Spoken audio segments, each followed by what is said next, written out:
Welcome to our channel. Today we how to install Amazon S3 Presigned URL workflow for iOS, detailed guide step by step clearly.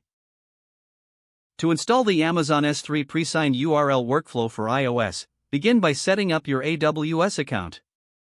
Navigate to the Amazon Web Services homepage. Create and configure an S3 bucket to store your files. Make note of the bucket name, as you will need it later.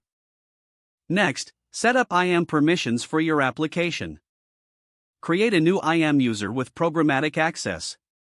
Attach the appropriate policy that allows access to the S3 bucket you just created. Save the access key ID and secret access key for later use.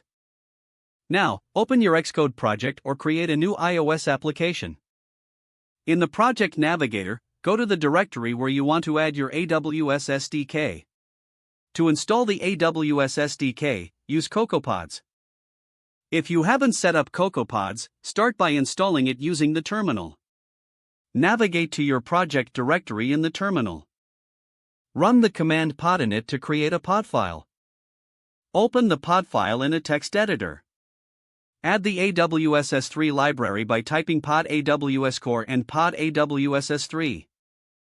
Save the pod file and return to the terminal. Run pod install to install the necessary dependencies. Once the installation is complete, exit the terminal and open the .squirkspace file.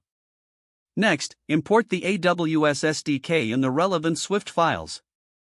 Use the following import statement: import AWS core and import AWS S3. Now, set up your AWS configuration. Create a new instance of AWS Cognito Credentials Provider. Initialize it with your AWS region and identity pool ID.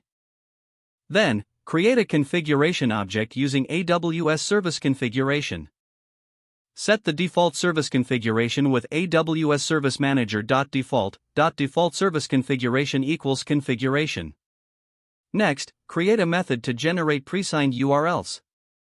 Use the AWS S3.default.getPresignedURL method. Don't forget to like this video and subscribe to our channel for more step-by-step tech guides.